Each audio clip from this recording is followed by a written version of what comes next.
Ora, muito bem, muito boa noite, Sr. Manuel. Não sei o que é que estará a passar com o senhor, com o senhor, senhor Roberto.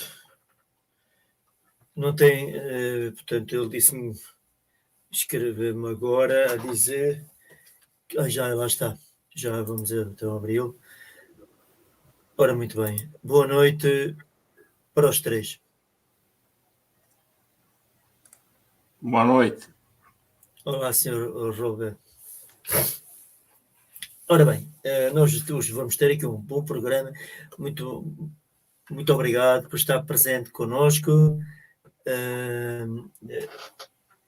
Gostaria que o senhor se apresentasse aos nossos caros ouvintes que me estão a escutar-nos aqui, que se apresentasse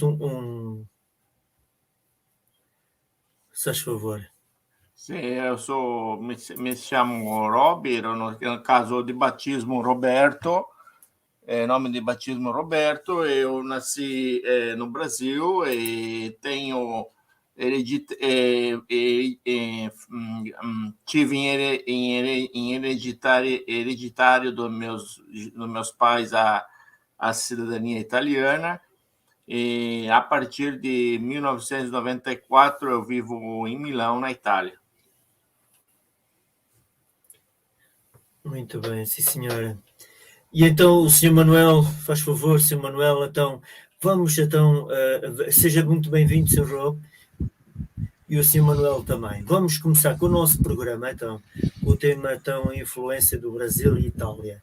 Portanto, o Sr. Manuel trouxe este tema e agora vai debatê-lo para podermos prosseguir o nosso programa. O nosso programa não vai ter mais do que uma hora, peço desculpa, porque por causa do tempo limitado que me estão a dar.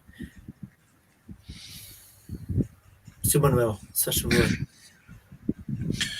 Boa noite a todos os que estão a ouvir ou que estão a ver aqui de Angola.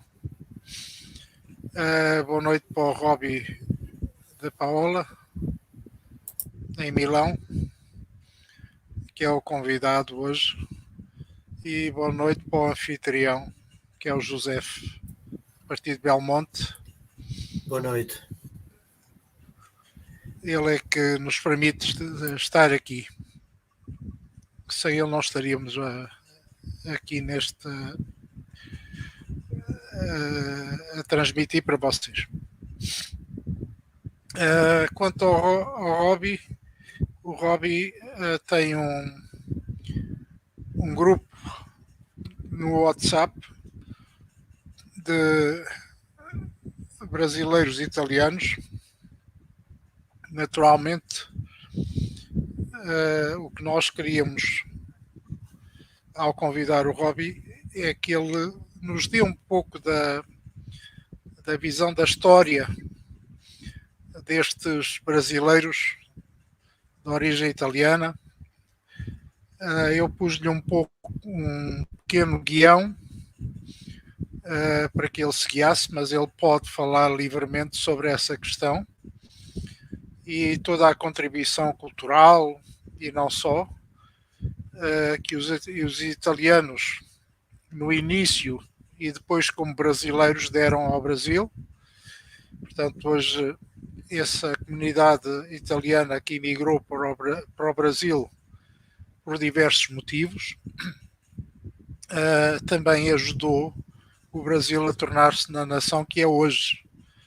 E então queríamos que o Roby nos desse um pouco dessa história para que os nossos ouvintes também possam perceber qual é o papel dos brasileiros de origem italiana e vice-versa, porque ele hoje está em Milão, ele não deixa de ser brasileiro e também tem um papel de brasileiro na Itália. Portanto, ele também contribui com a sua costela brasileira para a Itália. Seja bem-vindo, Roby de Paula, a partir de Milão, e diga-nos de sua justiça. Pois Joseph, eu penso que o grupo começou com a ideia de, por exemplo, por que eu vim para a Itália? Eu vim para a Itália, no caso, porque eu via que tinha essa necessidade de absorver também a cultura italiana. Uma vez absorvida a cultura italiana, eu senti a necessidade de unir essas duas realidades, né? Mas já foram unidas muito no passado, com a chegada dos primeiros italianos no Brasil, que eu sei, só em torno de 1800, né? 1830, por aí, a primeira ondada.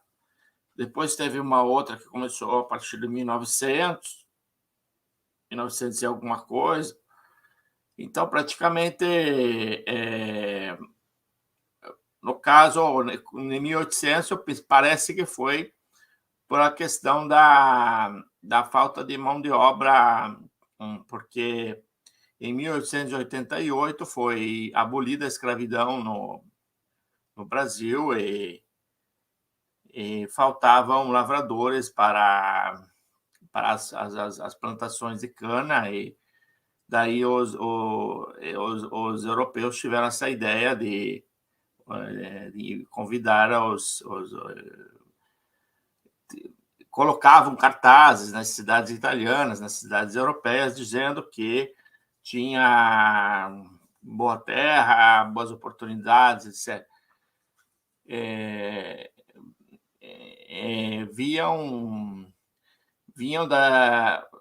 acima de tudo, porque os italianos do sul, da Calábria, da Campanha, da onde que veio o meu avô, porque o meu avô ele partiu de Nápoles, né? Eles iam normalmente para os Estados Unidos, né? Mas o meu avô, como ele era, eu tenho impressão, como ele era um pomouro, né? Porque ele era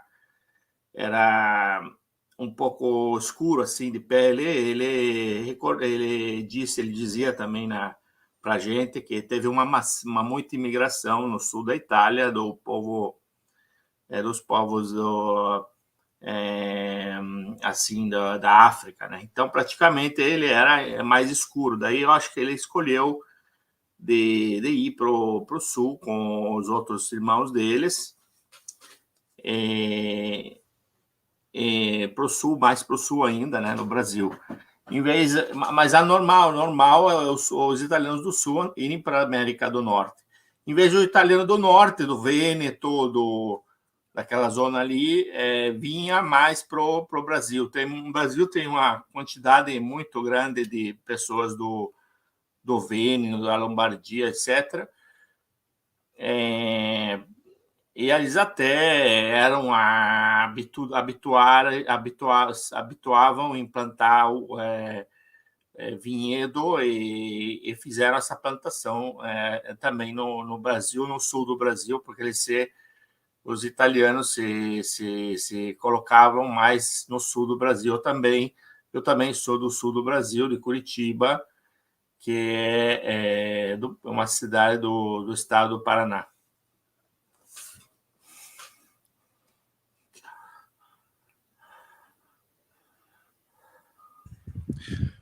Portanto, eu suponho que os italianos que emigraram para o Brasil, eles não só se dedicaram à agricultura,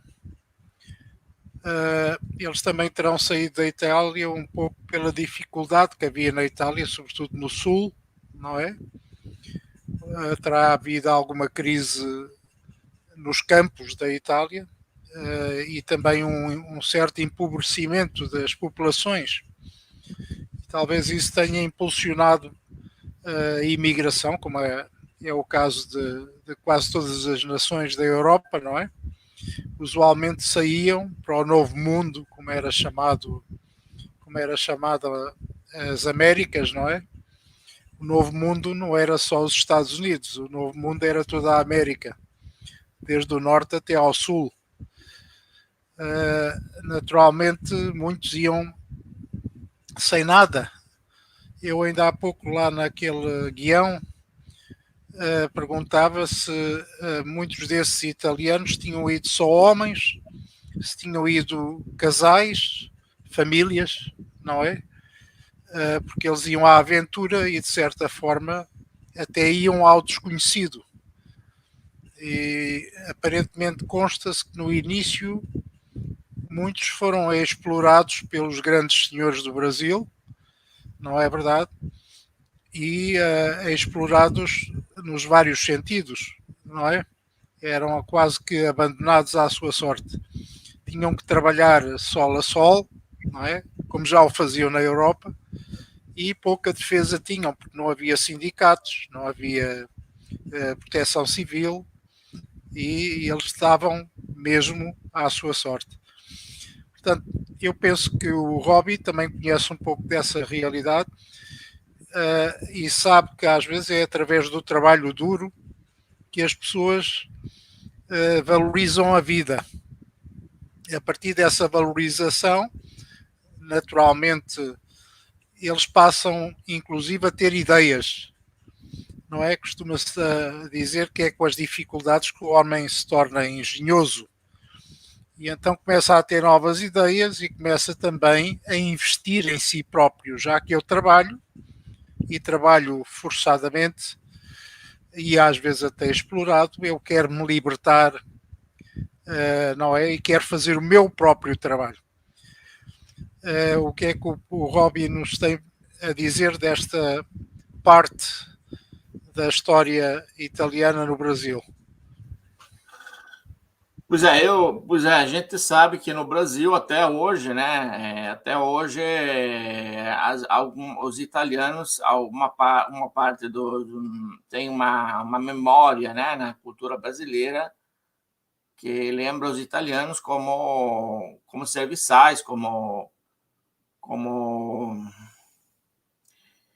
uma visão negativa. É uma visão negativa dos italianos, tem um pouco na memória do povo, tem isso, mas se como muitos dos italianos, através de, como dito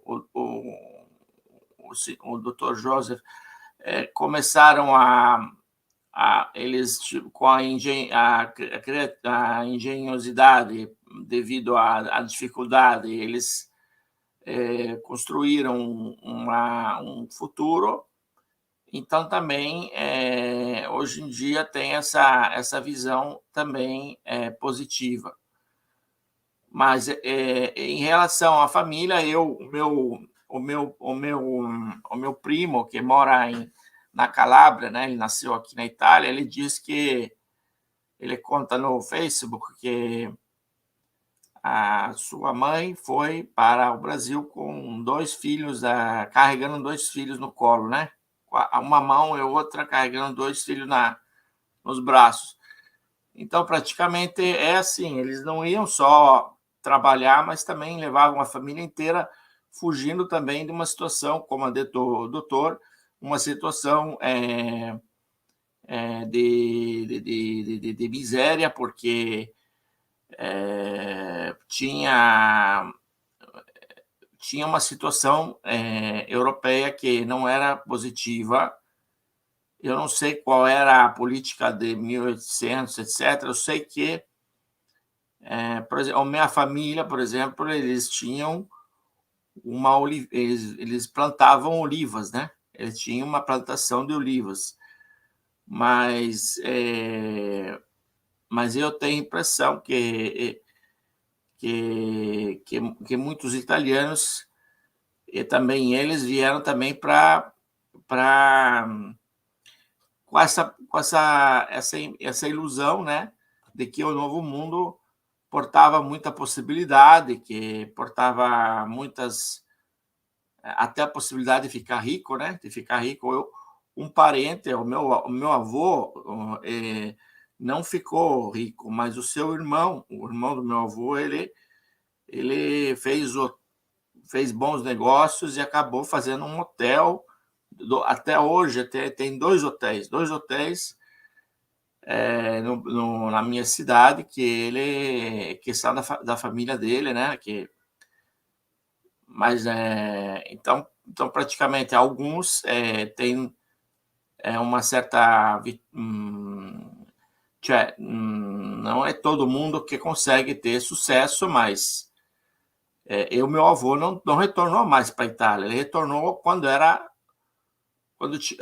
já ancião. Ele foi lá, voltou para a Itália para visitar, mas ele morreu mesmo no Brasil, ficou lá no Brasil até morrer, apesar que ele nunca quis ter a naturalização.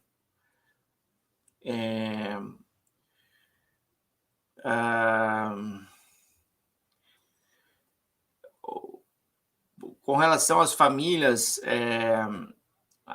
muitos italianos se casaram com pessoas locais, origem portuguesas, etc., origem cabocla também, porque o Brasil é um país que tem muita mistura, né? Mas o meu avô, ele já vivia uma situação de preconceito, provavelmente na Itália, porque ele era mais escuro. Então ele se casou com uma mulher de origem francesa, muito clara, muito europeia. Mas eu acho que porque ele já vivia na Europa, provavelmente essa dificuldade. Em vez outros italianos, como um irmão do meu avô, ele se naturalizou brasileiro, perdeu a cidadania, e abraçou a cultura do Brasil, etc.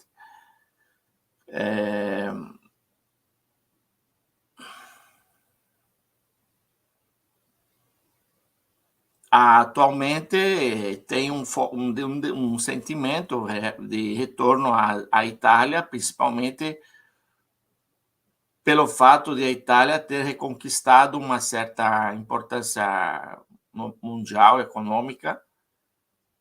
E os brasileiros eles têm um grande amor pela Itália, porque são parecidos. A Itália e o Brasil são parecidos em muitas coisas. Portanto, você falou do facto do seu tio-avô, o irmão do seu avô, ter tido algum sucesso e ter conseguido até edificar 2 hotéis. Eu suponho que você fala de Curitiba. Portanto, estes hotéis são situados em Curitiba. Eu conheço Curitiba, não é?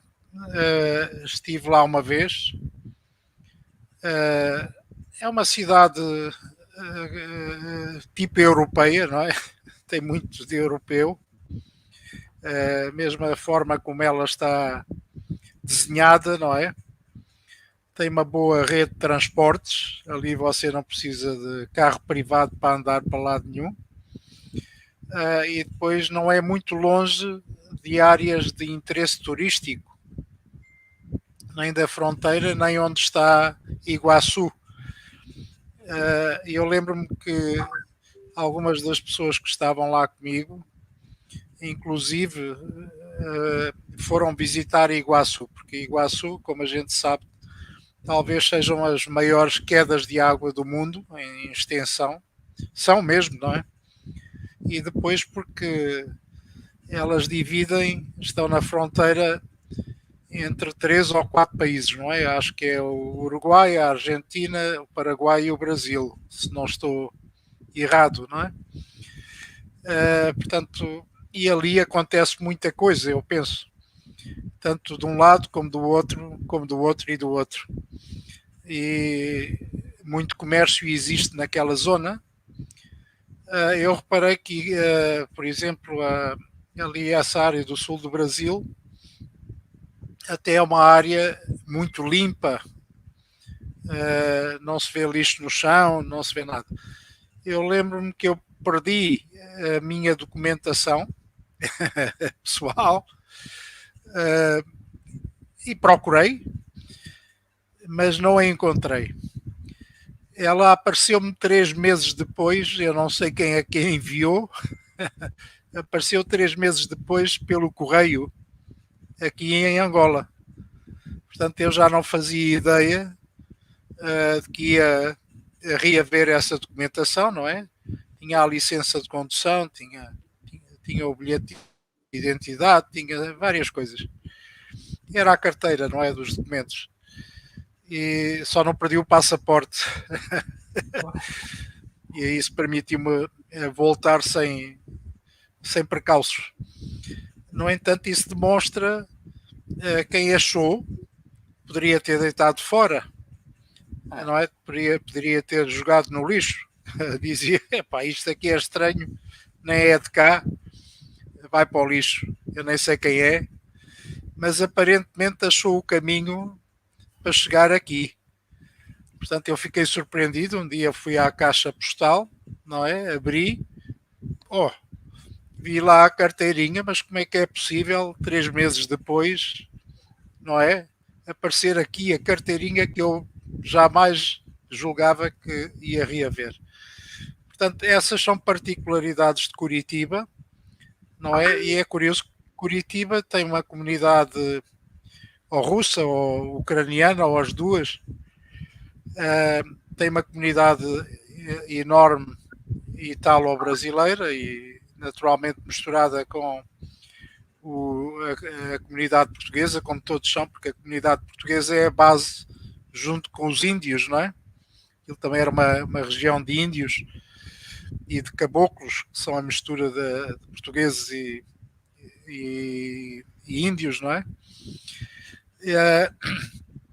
Agora eu gostaria de saber, quando o seu tio-avô entrou na hotelaria, não é? Que ele tornou-se um hoteleiro, naturalmente ele passou a apresentar a culinária italiana nos seus hotéis, não? Penso eu.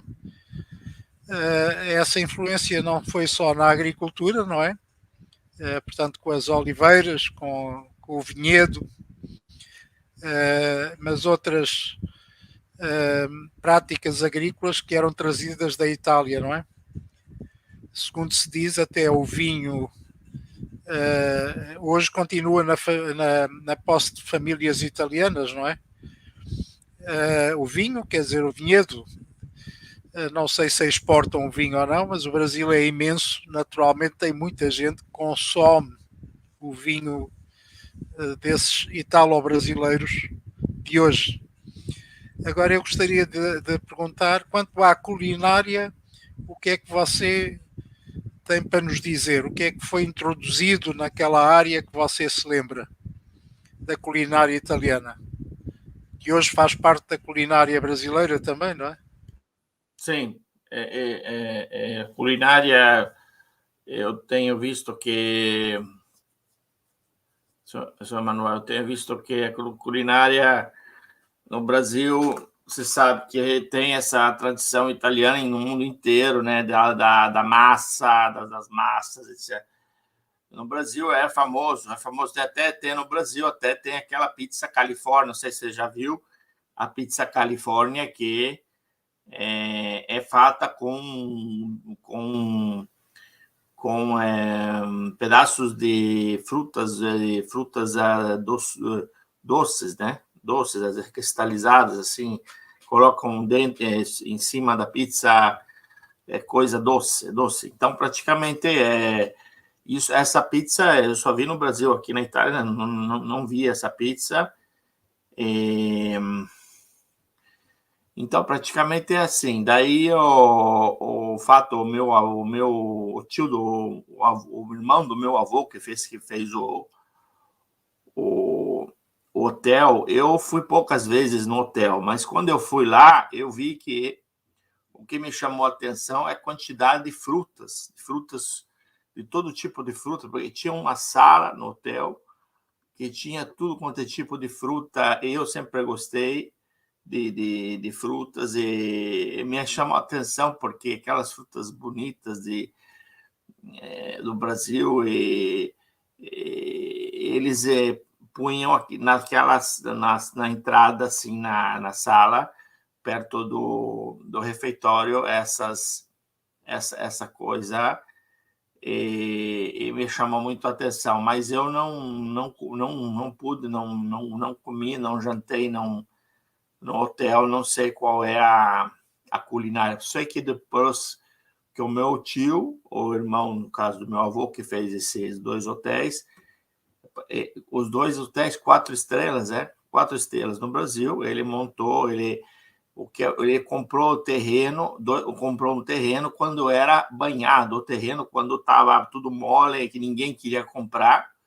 Depois teve uma reforma, arrumaram as tubos de água lá em Curitiba, tudo, e aquele terreno valorizou e ficou um terreno bom para construir. Daí ele investiu na construção desses terrenos. Mas acontece que quando esse meu avô, tio do meu avô, são dois irmãos que fizeram esse hotel. Um era o principal, que era chefe de tudo, que era o mais velho, né, o primogênito, e o outro ajudava ele. Esse que ajudava ele viveu até os 100 anos. Quando teve 100 anos, fez a torta, uma torta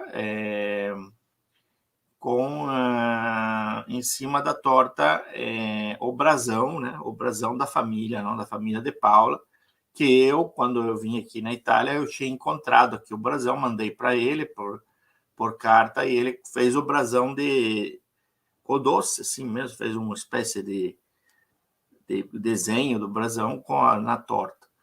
Isso é a única coisa que... Mas a questão da culinária italiana no hotel, eu não pude verificar. Pois, eu não me referia só ao hotel, mas à introdução da culinária italiana de forma geral no Brasil, não é? Não só em Curitiba. Eu recordo, quando lá estive, eu comia muita pizza, porque a pizza era...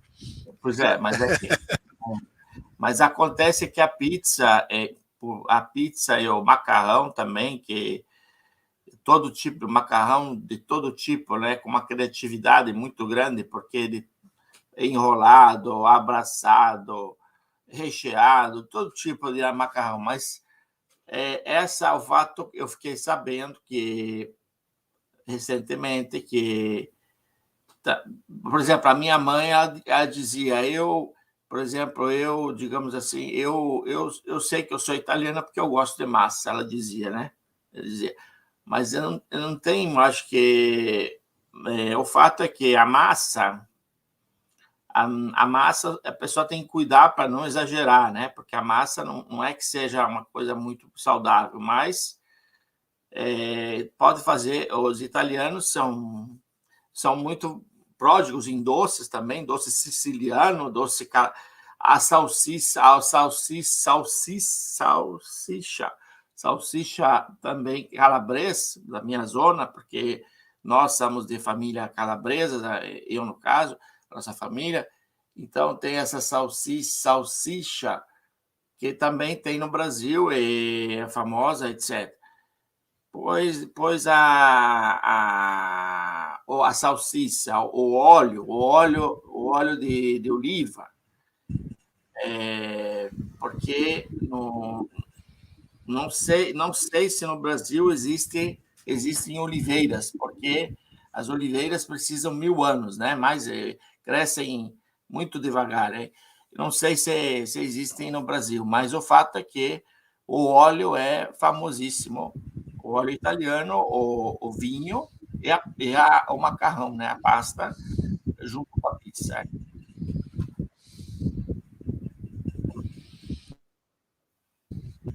Pois, eu agora lembrei-me, quando você fala de torta com fruta e de pizza com fruta, você chama a pizza é somente doce ou ela tem uma base de tomate como tem a pizza normal? E leva carne ou não leva carne? É só doce?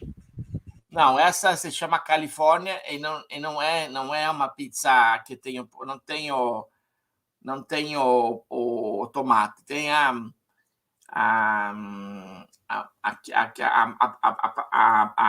pasta, né, a massa, e depois tem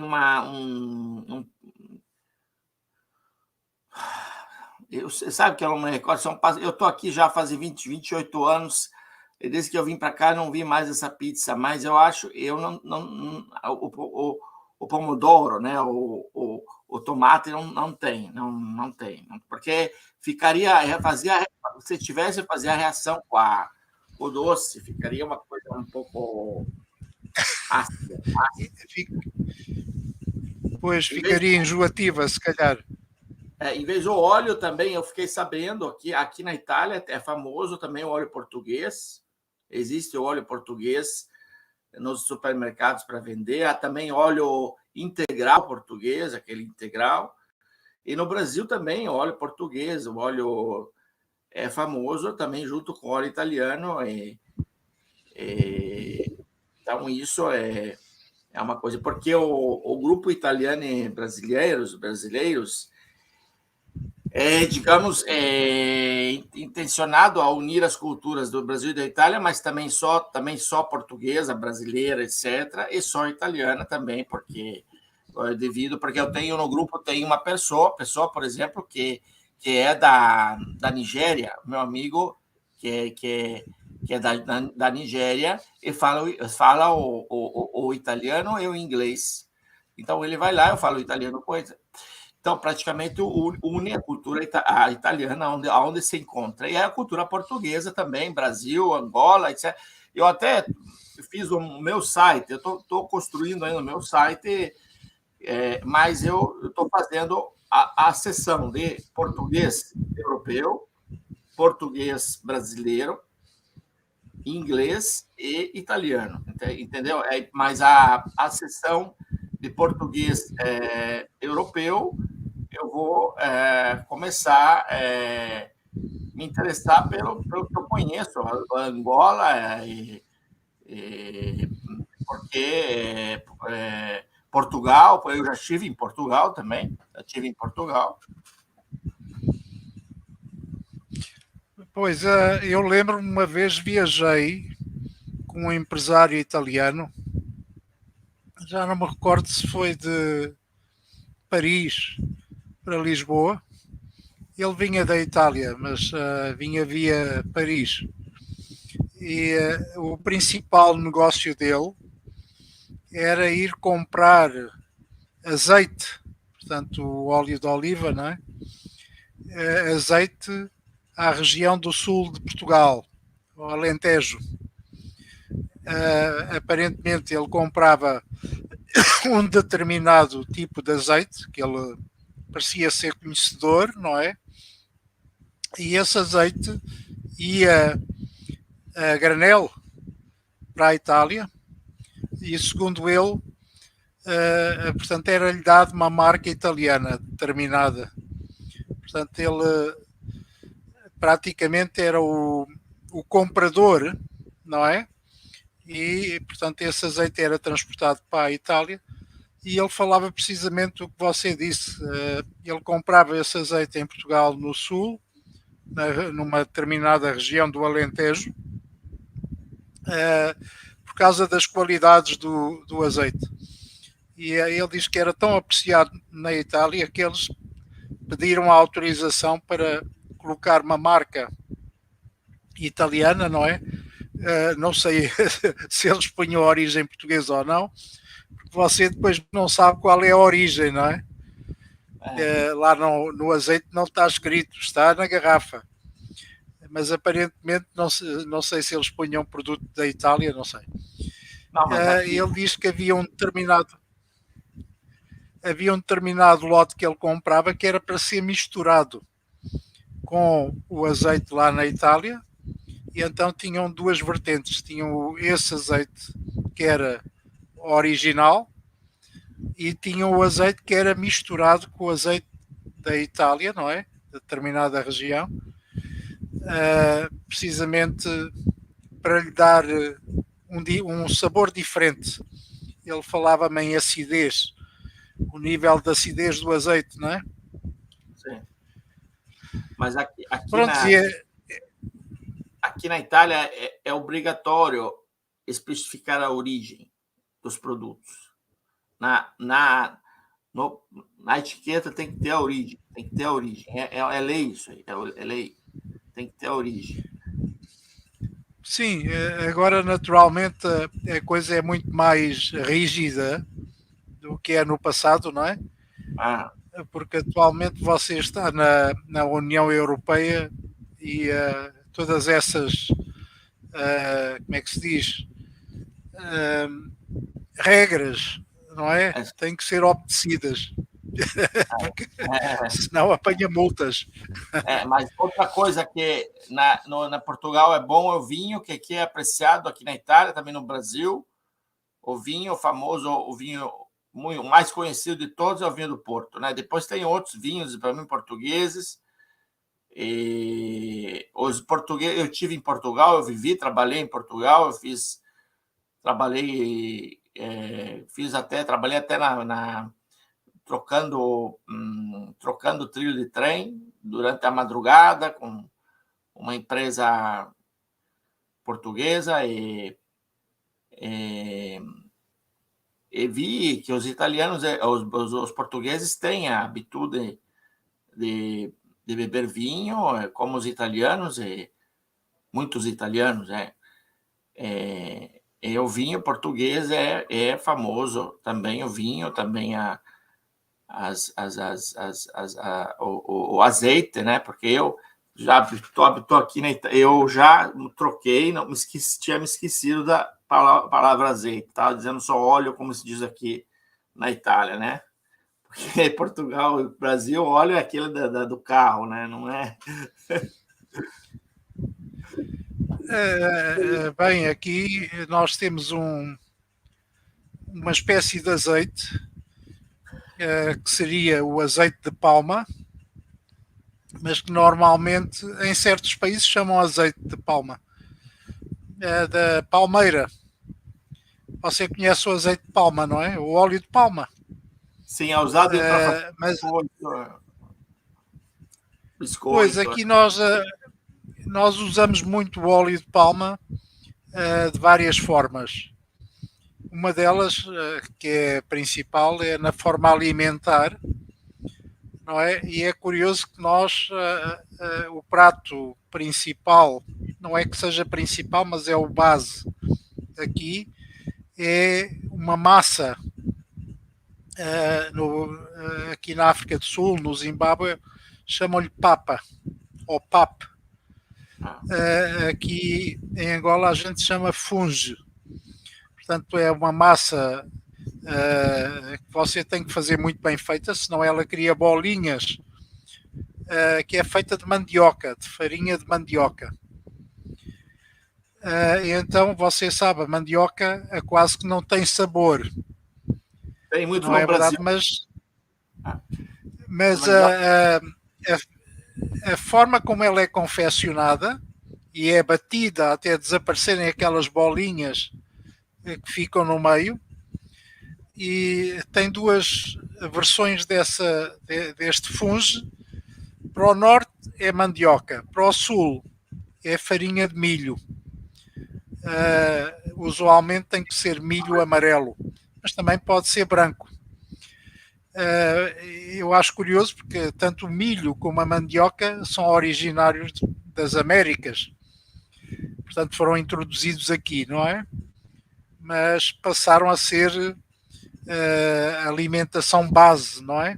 Os do sul não conseguem passar sem comer a tal massa de milho, de farinha de milho, e os que têm mais sabor do que tem a do norte, e os do norte e leste é a mandioca. Depois tem uma região onde misturam as duas farinhas, numa determinada região, e fazem o tal funge misto, portanto, farinha de milho e mandioca.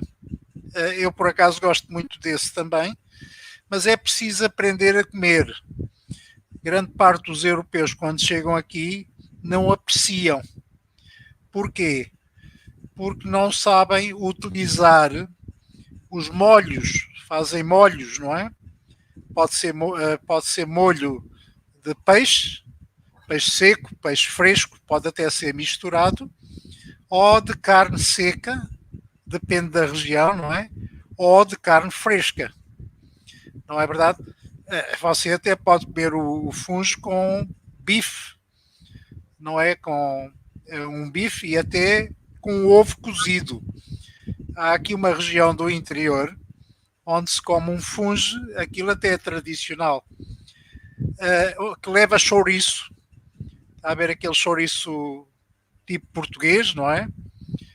De sangue, como eles chamam, e um ovo cozido. Sabe? Mas tem que levar molho, porque senão torna-se seco, não é? Você sabe, a mandioca é um bocado seca, não é? Já o milho é um bocado mais diluível. Mas pronto, são particularidades da alimentação. Atualmente também já se come pizza. A pizza não foi introduzida há muito tempo. Havia um italiano aqui, eu conheço, começou a fazer umas pizzarias. Chama-se Bella Napoli. É essa pizzaria. E ele chama-se Castelhano. É curioso, casou aqui e depois lá foi fazendo essas suas indústrias, não é? Elas ainda funcionam, não sei se continuam a ser dele, mas hoje também já tem aquela pizzaria, você liga para lá, não é? E pede a pizza entregue na sua casa, não é? Então, nós também não estamos muito longe. E naturalmente existem depois algumas culinárias. Você sabe que a culinária portuguesa, por influência da italiana, usa muita massa, muito esparguete, não é? E então uma das bases da comida também é o esparguete ou o arroz e o feijão, um pouco como no Brasil, não é? Sim. Pois, mas eu lembrei-me agora, era de experimentar aí na Itália, introduzir essa pizza de fruta. Mas sabe que essa é a ideia, né? Porque quando no Brasil, por exemplo, eu fiquei sabendo que a empresa, tinha uma empresa aqui que fabrica, por exemplo, ela fabrica frigorífero, lavador de roupa, essas coisas. Eu verifiquei que não existe no Brasil, então propor isso para o Brasil. Então, outra empresa, por exemplo, essa pizza doce, propor do Brasil para a Itália, então, para Portugal, para Angola, essas coisas que não tem, integrar as culturas, porque a função do grupo Italianos Brasileiros é criar amizades, negócios e amor com mais para frente organizar uma espécie de empresa, agência matrimonial, etc., mais assim na amizade, assim, para conhecer as pessoas. Curioso eu agora tenho estado a trabalhar com uma empresa italiana, não é?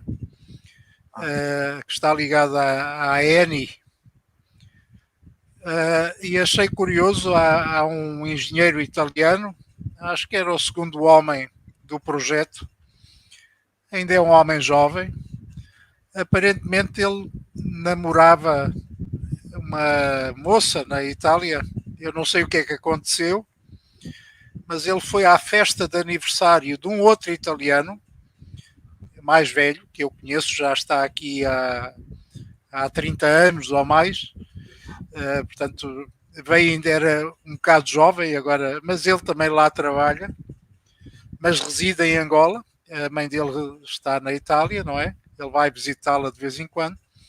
Mas ele habituou-se tanto aqui que eu acho que ele também vai deixar aqui os sapatos dele. Portanto, vai ser um bocado como o seu avô. Vai ficar por aqui as ossadas dele. Mas esse rapaz foi ao aniversário desse tal italiano mais velho, que até é o presidente da Associação Empresarial Itália-Angola. Ele chama-se Cabrini, Mário Cabrini. É uma pessoa muito dada, ele já está entrosado na própria cultura angolana e até já tem um sotaque italiano, mas angolano. Sabe, aquele sotaque próprio aqui da terra. Eu acho graça, as palavras dele soam a angolano. E então ele fazia anos, convidou o jovem e o tal jovem veio ao aniversário. Lá no aniversário dele, segundo ele me contou, encontrou uma moça. E durante o aniversário olhavam muito um para o outro. Bem, através dos amigos que estavam na festa, mostraram interesse em falar um com o outro. Aparentemente, eles apaixonaram-se na festa. Não sei se ele deixou a namorada na Itália, mas já tem o casamento marcado com a angolana, não é? Portanto, ela é angolana. Aparentemente é filha de um português, não sei, que era oficial da Marinha Portuguesa de submarinos, portanto da frota de submarinos em Portugal, mas era um homem também muito relacionado com Angola. Como você sabe, há muitos portugueses que nasceram em Angola, não é? Apesar de serem portugueses, eles mantêm um sentimento de ligação muito grande com Angola, não é? E Angola também é um local de cruzamentos, sobretudo Luanda, mas não só. Portanto, vieram para aqui pessoas de todo o lado, desde o Brasil à própria Itália. E é curioso que este rapaz um dia chamou-me lá ao seu gabinete e disse: olha, Manuel, eu tenho uma coisa para te contar. Eu pensei que era trabalho. E disse: então o que é? Era só para te dizer que eu já não quero sair de Angola. Eu disse: então, mas como é que é isso? Tu só vieste para um contrato. A tua empresa é italiana, quando acabar o projeto vai embora. E como é que tu decides assim? Ele disse: não, a minha decisão é que eu fico. Disse: mas porquê? Epá, conheci uma jovem, não é? E tive uma paixão por ela. No aniversário do Cabrini, não é? E eu disse: então o Cabrini vai ser o teu padrinho. E ele disse: vai, precisamente, o Cabrini vai ser o meu padrinho de casamento. Agora não sei se eles vão casar em Portugal, se eles casam aqui, mas é curioso, está a haver uma pessoa que traz planos diferentes e que os mudou, não é? Porque o seu destino não era aquele que ele pensava. O seu destino é um destino de surpresa. Portanto, ele encontrou o seu destino aqui em Angola. Portanto, isto é que é curioso, não é? Como as pessoas podem mudar os seus destinos, não é? É como se os destinos é que mandam nas pessoas, não é? Não são as pessoas que mandam no seu destino. E então o destino causa surpresas às pessoas, não é? Naturalmente, ele, se ficar aqui em Angola, vai ter a sua família, não é verdade? E a sua família passará um dia mais tarde a ser angolana e italiana, não sei se portuguesa também, mas terá essa componente, sabe, multicultural, não é? Isso é uma vida, não é? E é uma história, depois ele passa a ter a sua história. E é assim, todos nós temos essa história. Por isso eu estive muito interessado em conhecer essa história do seu grupo, porque eu reparei que ali às vezes aparecem pessoas que só falam italiano, embora quem fala português percebe o italiano, não é? E lê italiano. Você sabe, as línguas vieram do latim. Naturalmente, o italiano e o português não estão muito longe um do outro, não é? E percebe-se bem. Mas também aparecem outras pessoas a falar outras línguas, não é?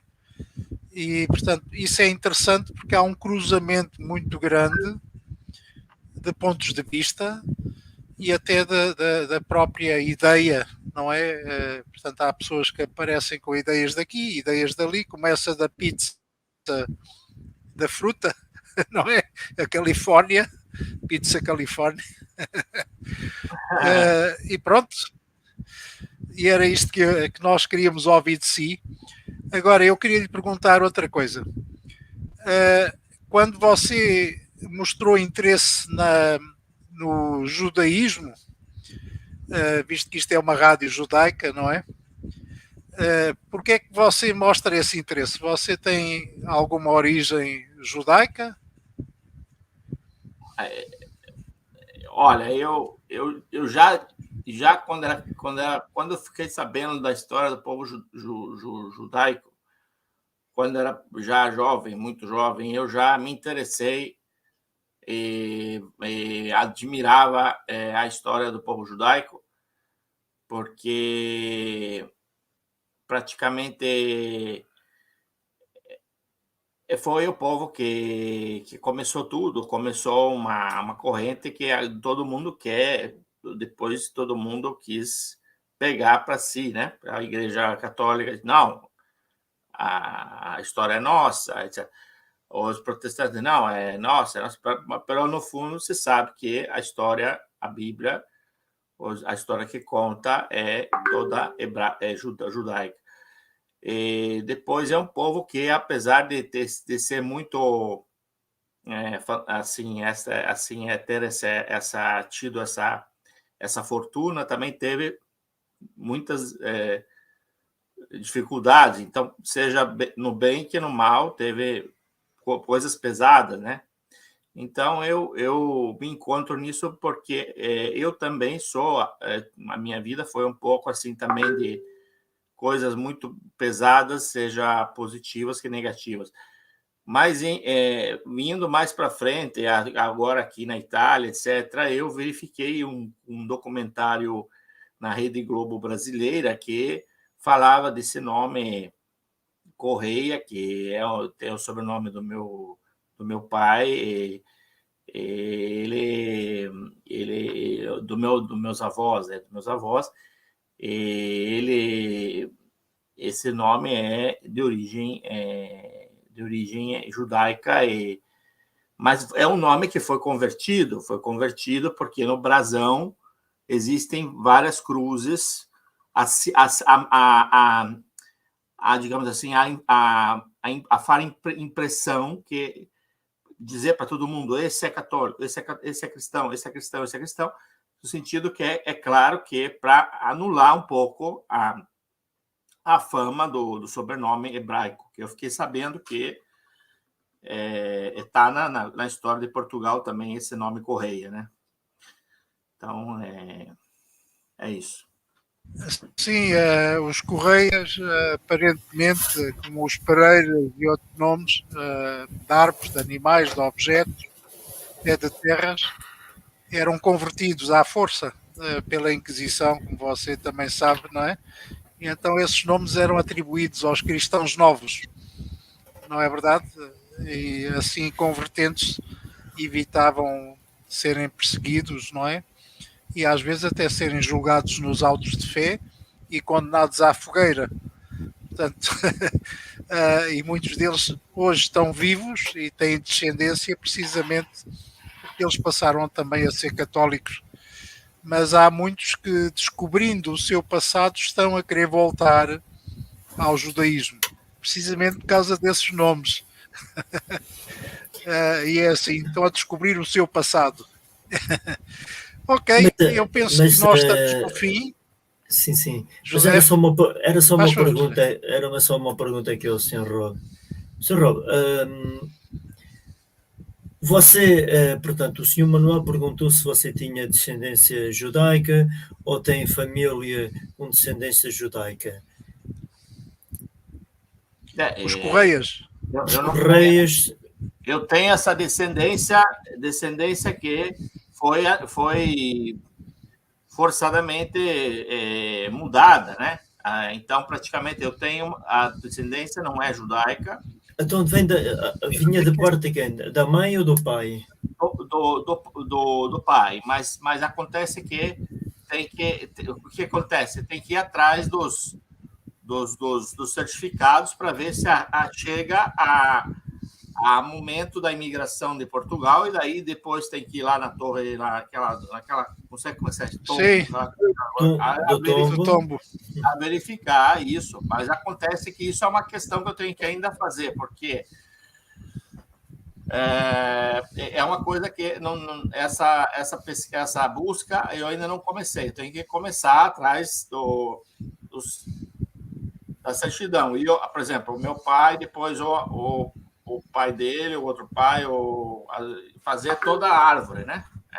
Ir atrás do cemitério, tem que ir em cemitério, tem que ir em cartório, tem que ir em igreja, procurar todas as certidões, né? E da parte da mãe? Da parte da mãe? Da parte da mãe. Da parte do pai, eu sou espanhol. Sim. No caso, judeu. Da parte da mãe, eu sou italiano, que é o meu avô materno italiano, que no caso, se como a Constituição italiana é de 48, eu nasci em 67, então depois de 48. Então, filho de mãe italiana, nascido depois de 1948, pode haver a cidadania italiana. Então, eu tive a cidadania italiana porque sou nascido de mãe italiana, mas depois de 48. Então, praticamente, e portuguesa também. Portuguesa porque... tem português porque tem... na minha família tem os Almeida, por exemplo. Almeida é português, não? Almeida também são judeus, são. São judeus Almeida, de Almeida. Sim. Veja, essa é uma coisa que eu não sabia. Em vez, muito obrigado, uma coisa que eu não sabia, porque o de Almeida tem na minha família. Depois tem Miranda, que é Miranda. Os Mirandas também são. Também são. Mas eu pensava que Miranda é uma coisa francesa, mas parece que é portuguesa. Então. Portuguesa, não. Miranda. É portuguesa. Tá certo. Os Mirandas, os Sequeiras também. Miranda, então... Os Silvas. eu sei. Mas e depois, como estava a dizer o Sr. Manuel, nomes de árvores, Oliveira, os Pereiras e por aí fora, são descendentes de judeus. Agora, o senhor sabe muito bem que da parte da mãe, no povo, na cultura judaica, conta mais a mãe do que o pai. De mãe tem Miranda, lá está. O Miranda são judeus. Mas isso é uma questão, depois o senhor ir então portanto, ao muro, ao templo do... Como é que é, Sr. Manuel? Do tombo. Sim. E então ali em Lisboa, e então eles aí já sabem dizer as suas origens. Sim, mas primeiro, não é que primeiro tem que achar a certidão daquele que imigrou de Portugal para o Brasil, uma certidão que está escrito assim, fulano de tal, nascido em Portugal, casou com essa brasileira, entendeu? Uma coisa assim. Né? Mas isso aí, isso é um caso, pronto, exatamente. Sempre é mais relevante, né? Mais melhor, porque a pessoa se levar esse esses documentos, né, do cartório ou do registro civil, né, sempre uma ajuda, é uma grande ajuda. Isso realmente é verdade. Sempre conseguem alcançar melhor a sua descendências, né? De geração, ou então dos avós, parte dos avós, não é? Nesse tempo, né? Porque eles, certeza absoluta que muitos deles, né? Portanto, do tempo da Inquisição, eles foram, não é? Eles espalharam-se com medo de represálias, né? E muitos deles foram para o cristianismo, né?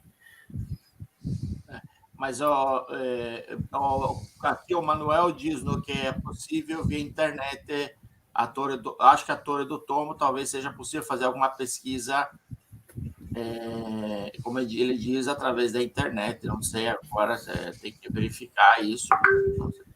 Isto é assim, também será, sim, será possível sim pela internet, mas mais pronto, pela internet, como é que eu dizer, vai demorar se calhar mais tempo a procura, porque aquilo são milhões, né? Não é milhares, aquilo é milhões, né? É milhões. Aquilo é milhões, estão todos escritos. E pode ser, sim, pode ser, mas acho que sim, que deve estar escrito até por alfabético, né? Está numerado por alfabético. Você, senhor Rob, pode ir pelos Pereiras, né? Ou como é que era o da pelos sua Correios. mãe? Os Correias.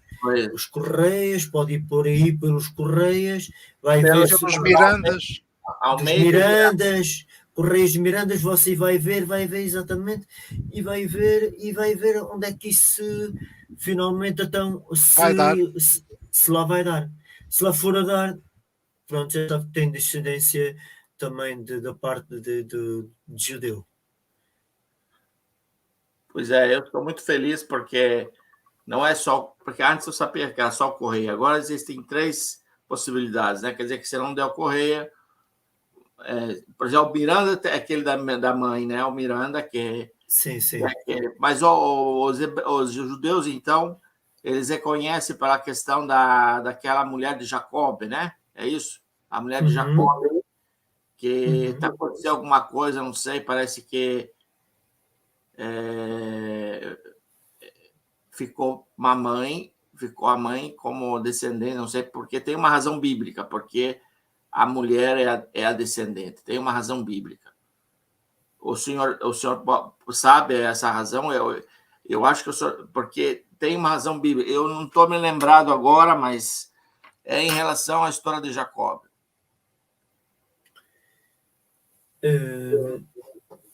É assim, senhor Rob, eu também não estou muito a par, pronto, essas coisas, né? Porque eu sei que tem a ver com Jacó, o nosso pai, e então portanto, isto é biblicamente, é bíblico, estão lá os nomes, mas como é que ia dizer? Essa parte de descendências, como o senhor estava a falar sobre a sua família, quer descobrir, ou assim, ou sabe. Portanto, é como eu estou a dizer, é fazer essa pesquisa. E depois nós então entraremos depois em contato, sim, com mais detalhes sobre essa parte bíblica, porque eu estar agora a dizer ao senhor uma coisa e depois não é isso, né? E eu não gosto. Melhor verificar bem, sim, fazer uma coisa rica de detalhes. Exatamente, um apanhado bem acerca desse estudo, né? Pronto, e como o Sr. Manuel diz, estamos a chegar mesmo no final, é mesmo já. Foi um passatempo aqui muito bom, uma cultura muito boa. Estava a falar das pizzas, exatamente, que portanto é a gastronomia praticamente mais da Itália, né? faz parte da tradição de lá. E então, pode ser que por outra altura, senhora Sr. Rob, esta casa é sua, pode ser que o convidamos com outras pessoas que também sabem da matéria e sabem também outras coisas e debatemos isto melhor com mais tempo até, se calhar, ou assim. Agora agradecia que os nossos caros ouvintes que me estão a escutar-nos, que, por favor, se querem ter TV mesmo direto e TV com mais tempo de horas ao vivo, por favor, não custa nada, são muitos, não custa nada. Se todos participarem e colaborarem e ajudarem a darem, portanto, uns 10, outros 5, outros 20, ou assim, já poderemos, sim, comprar uma TV ilimitada. Portanto, eu estou a falar com os nossos ouvintes todos, né? Portanto, são muitos, e então eu estou farto de dizer isto. Se querem ver, e se querem assistir, e se querem ter conhecimentos muito mais além, né, de outras coisas que só aqui só se fala em cultura, né? Não custa nada entre todos chegarmos e fazermos um donativo, dar um donativo, nem que seja um de 5, outro 10, um 20, daí a gente consegue comprar uma TV, ou compramos um programa de TV para prémio, né? E então ilimitado. Assim temos que eu estou sempre a abrir contas aqui no programa e qualquer dia estou a ver que não dá mesmo para fazer os diretos pela TV. Só tem que ser pela rádio, pela estação de rádio, porque eu também, ao abrir contas, já vão algumas 12 contas que eu estou a abrir. Portanto, este já tem só 7 dias também, que me estão a dar, né? E então, a partir daí, cortam outra vez, e se eu quero continuar outra vez, tenho que pagar outra cota, né? E então, assim, por favor, ajudem a rádio, estou farto de dizer, se querem manter a nossa rádio aberta, portanto, em sistema de TV e áudio, colaborem connosco, participem, está lá no Facebook da rádio, que é, portanto, Portuguesa Judaica, está lá todos os dados, estão lá os dados do IBAN. Se tiverem alguma dúvida, vão também, perguntem-me, liguem-me pelo WhatsApp, né? Não custa muito e assim conseguimos obter muito e irmos mais longe do que, né? Há muito trabalho pela frente, muito trabalho pela frente. Embora trabalhe sozinho, estou a trabalhar sozinho, mas há muito trabalho pela frente, que podia ser muito mais, mas assim não aguento a sobrecarga. Isto é como fosse um trabalho pesado. Pesado, exatamente. E então é muito, custa muito, é um bocado, eu acho que sim, que vocês devem, portanto, o caro ouvinte deve ajudar e deve ter, se quer continuar a escutar a palavra de Deus, da Torá, se quer continuar a escutar história, arte, né? Não custa nada, entre todos colaborarmos. José, Deus é grande e nós somos todos dele. Portanto, você sabe que os milagres da vida, o próprio milagre da vida, é ele que atribui. Portanto, se nós estamos aqui a falar, é porque ele quer. E acredito que ele vai arranjar mecanismos para ajudar. Às vezes esses mecanismos serão surpreendentes, não é? Acredito. Exatamente. Não se esqueça que sefarditas existem milhões. E eu penso que a Rádio Judaica Portuguesa está aberta a todos esses sefarditas do mundo, não é?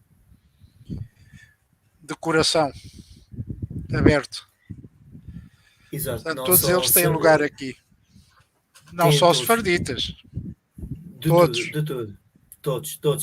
Todos são bem-vindos e para conhecer os nossos ouvintes, os nossos aqui os nossos portanto os convidados que são convidados também aqui da nossa rádio ou da nossa TV, é uma coisa que como eu digo sempre,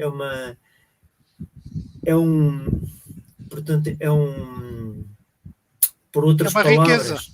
é uma riqueza, exatamente, obrigado, Sr. Manuel. Era isso que eu queria dizer. É uma riqueza e não deixem perder esta riqueza, porque eu já